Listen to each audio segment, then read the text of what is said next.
열왕기상 12장 25절에서 33절까지 말씀 함께 읽겠습니다.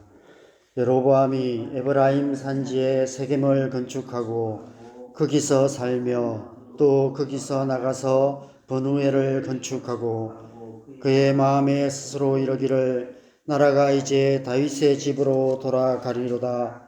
만일 이 백성이 예루살렘에 있는 여호와의 성전에 제사를 드리고자 하여 올라가면 이 백성의 마음이 유다 왕 된 그들의 주 르호보암에게로 돌아가서 나를 죽이고 유다의 왕 르호보암에게로 돌아가리로다 하고, 이에 계획하고 두 금송아지를 만들고 무리에게 말하기를 너희가 다시는 예루살렘에 올라갈 것이 없도다.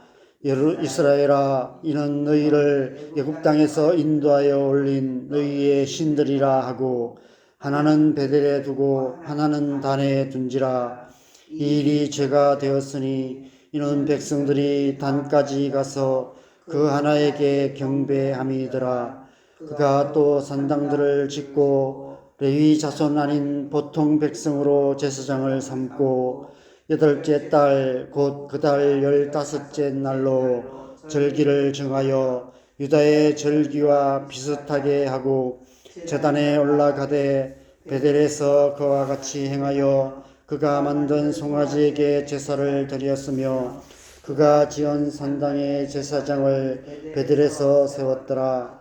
그가 자기 마음대로 정한 달 곧 8째 달 15째 날로 이스라엘 자손을 위하여 절기로 정하고 베델에 쌓은 제단에 올라가서 분향하였더라. 아멘. 여러분, 오늘 본문 가운데서 어떤 단어가 가장 눈에 띄십니까? 아마 두 금송아지가 가장 눈에 띄지 않을까 싶습니다. 그런데 저는 그 두 금송아지보다 가만히 숨어 있다가 마지막 두 절에서 모습을 드러내는 두 단어가 더 눈에 띄입니다. 32절에 비슷하게 라는 단어와 33절에 마음대로 라는 단어입니다. 어디 숨어 있는지 찾으셨습니까? 비슷하게, 마음대로 라는 단어가 있습니다. 이 두 단어는 우리의 신앙생활에 굉장히 치명적인 독이 되는 정말 위험한 단어들입니다. 북이스라엘이 그 시작부터 하나님으로부터 멀어지게 된 것은 아마 이 두 단어 때문이 아닐까 생각됩니다. 우리의 신앙생활에 이 두 단어가 들어오면 어떻게 될까요? 오늘 여로보암이 하나님 비슷한 신을 만들고 유다의 절기와 비슷한 절기를 만들어서 신앙생활 비슷한 것을 하기 시작했던 것처럼 우리의 신앙생활에 비슷하게라는 단어가 들어오기 시작하면 우리의 신앙생활은 신앙생활 비슷한 종교생활로 변질되고 맙니다. 하루 3번 식사 시간에 잠깐 눈 감았다 뜨는 기도 비슷한 종교행위를 하고 모든 말씀을 자기에게 유리하게 해석하는 묵상 비슷한 종교행위를 하고 예배 시간에 늦게 와서 반쯤 졸거나 목사님 설교 비판만 하고 앉아있다가 축도도 끝나기 전에 황급히 빠져나가는 예배 비슷한 종교행위를 하는 그리스도인 비슷한 종교인이 되고 마는 것입니다. 하나님 비슷한 신은 하나님이 아닙니다. 신앙생활 비슷한 종교생활은 신앙생활이 아닙니다. 그리스도인 비슷한 종교인은 그리스도인이 아닙니다. 비슷하지만 아닌 것을 전문용어로 무엇이라고 하는지 아십니까? 사이비라고 합니다. 한자로 비슷할 사, 어조사 이, 아닐 비자를 써서 비슷하지만 그러나 아닌 것이라는 뜻이 바로 사이비라는 뜻입니다. 비슷하게라는 단어가 우리의 신앙생활에 비집고 들어오기 시작하면 우리의 신앙은 결국 사이비 신앙으로 변질되고 마는 것입니다. 그래서 비슷하게라는 단어는 정말 위험한 단어입니다. 어쩌면 우리가 신앙생활에서 가장 경계해야 할 가장 위험한 단어인지도 모릅니다. 이 단어가 더욱 위험한 이유는 너무 비슷하게 만들어서 전문가도 잘 구별할 수 없는 짝퉁 가방처럼 우리가 쉽게 분별할 수 없다는 것입니다. 그래서 우리도 모르는 사이에 우리의 신앙생활 깊숙이 침투에 들어와서 어느샌가 우리의 신앙을 이상하게 만들어 버린다는 것입니다. 그런 관점에서 생각하면 어쩌면 우리 안에 이미 이 비슷하게라는 단어가 수없이 많이 들어와 있는지도 모릅니다. 우리는 각자 나름대로 신앙생활 제대로 잘하고 있다고 자부하고 있는지도 모르지만 신앙생활 비슷한 종교생활을 열심히 하고 있는지도 모릅니다. 우리가 지금 그리스도인다운 그리스도인이 아니라 그리스도인 비슷한 종교인으로 살아가고 있는 것은 아닌지 하나님 앞에 우리 자신을 철저하게 점검해 봐야 하는 것입니다. 마음대로라는 단어 역시 치명적인 위험을 가진 단어입니다. 여로보암이 베델과 단에 두 금송아지를 만들어 세웠습니다. 산당을 짓고 레위 자손이 아닌 보통 백성으로 제사장을 삼았습니다. 7월 15일에 예루살렘에서 지키던 장막절을 8월 15일에 베델에서 지키는 것으로 법을 개정했습니다. 대대적인 종교개혁을 일으킨 것입니다. 무슨 근거로 그렇게 했습니까? 33절에 자기 마음대로 그렇게 했다라고 말씀하고 있습니다. 하나님의 말씀대로가 아니라 자기 마음대로 신앙생활 비슷한 종교생활을 하기 시작했다는 것입니다. 마음대로라는 단어가 왜 위험한 단어인지 감이 오십니까? 이 단어가 더욱 위험한 것은 이 세상 그 어떤 단어보다 매력적인 단어이기 때문에 그렇습니다. 인간의 제약된 본성에 가장 부합하는 단어 중에 하나가 바로 마음대로라는 단어입니다. 우리는 누구나 내 마음대로 하고 싶어 합니다. 어떤 제약도 받지 않고 내 마음대로 할 수 있는 자유를 원합니다. 네 마음대로 해. 이런 말을 우리의 자녀들이 좋아합니다.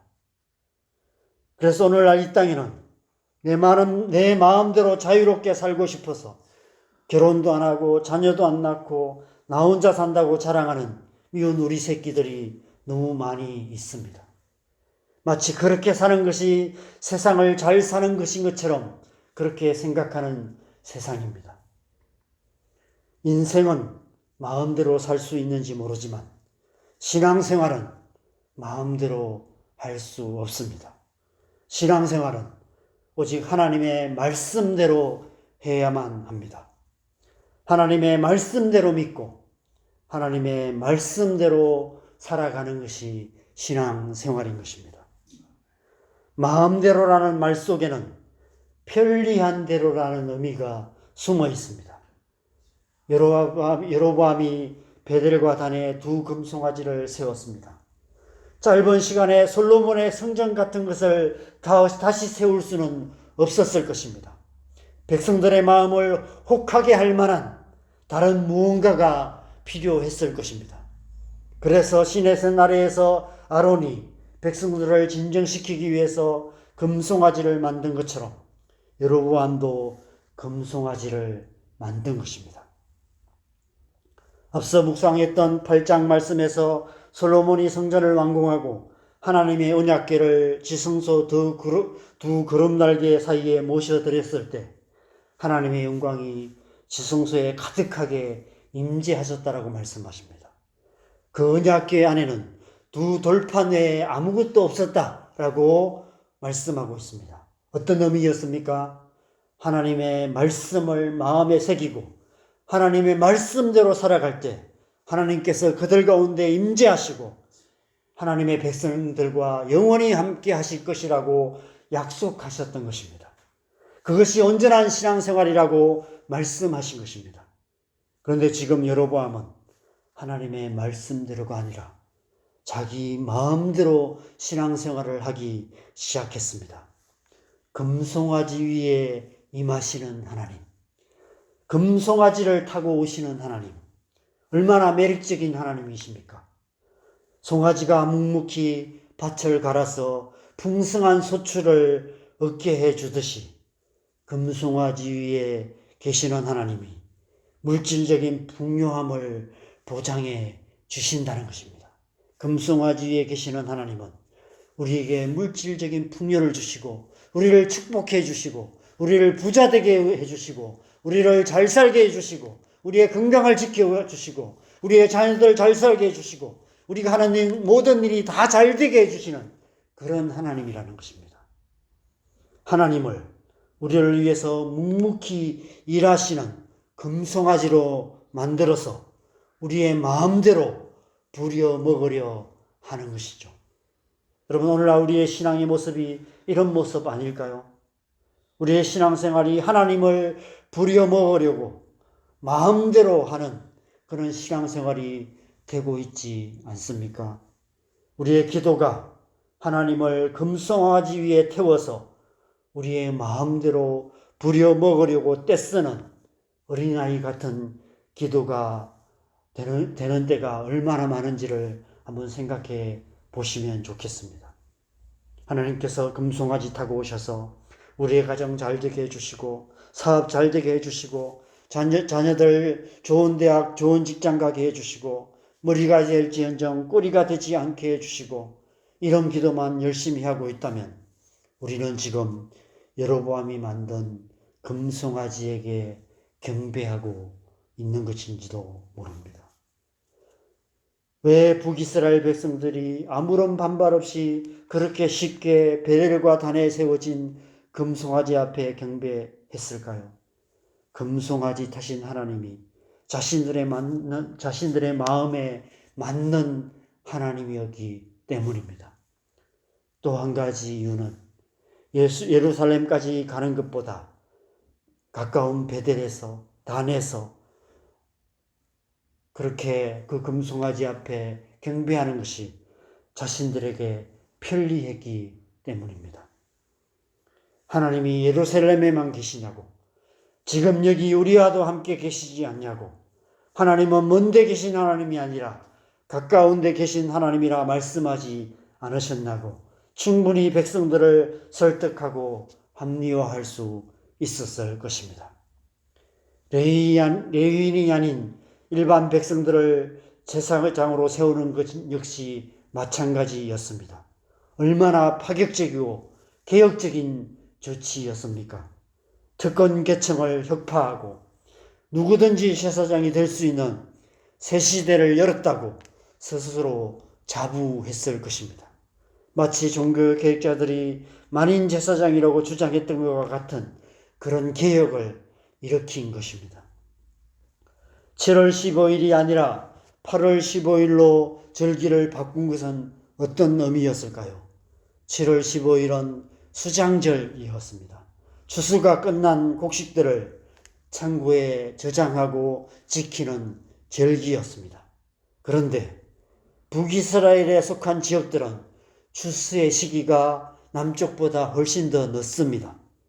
7월 15일은 예루살렘을 중심으로 한 지역의 추수 시기에 맞춘 절기였습니다.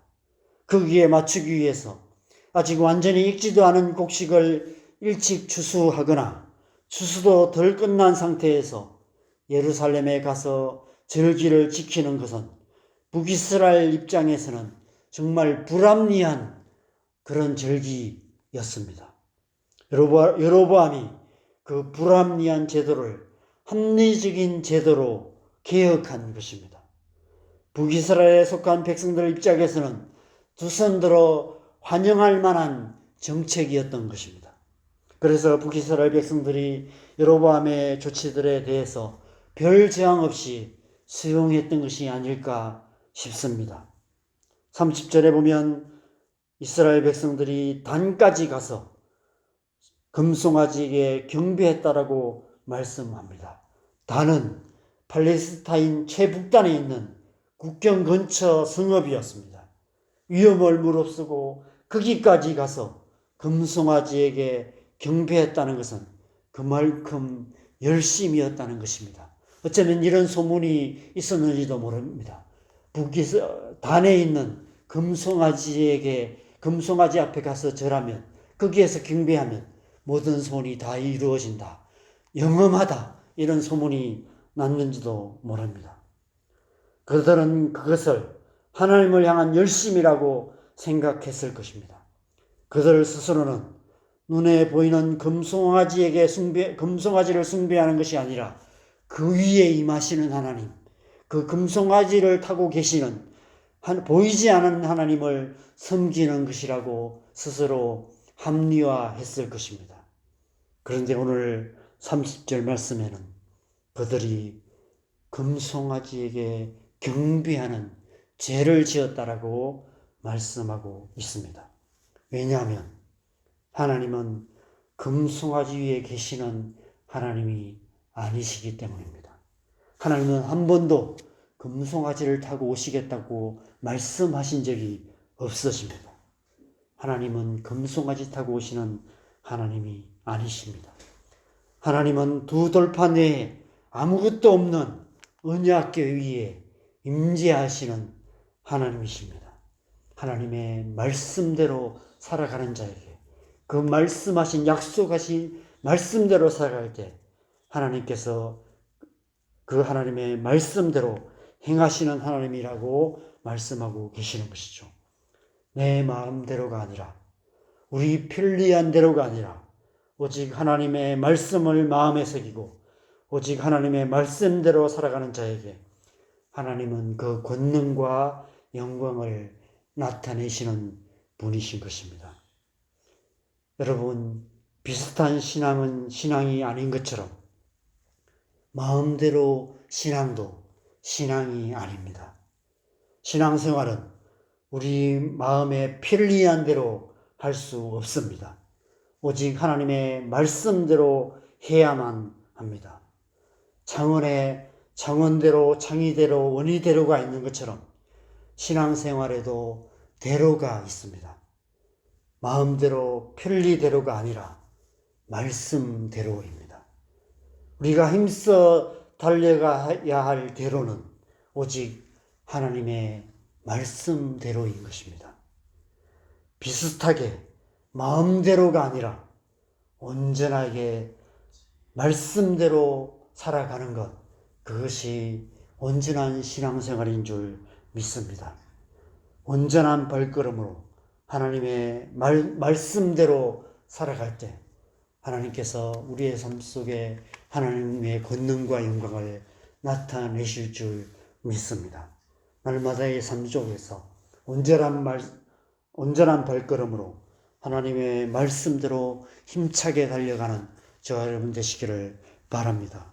그래서 우리의 삶 속에서 하나님께서 임재하시고 하나님의 영광을 나타내시는 그런 우리의 삶 되시기를 주님의 이름으로 간절히 축원합니다.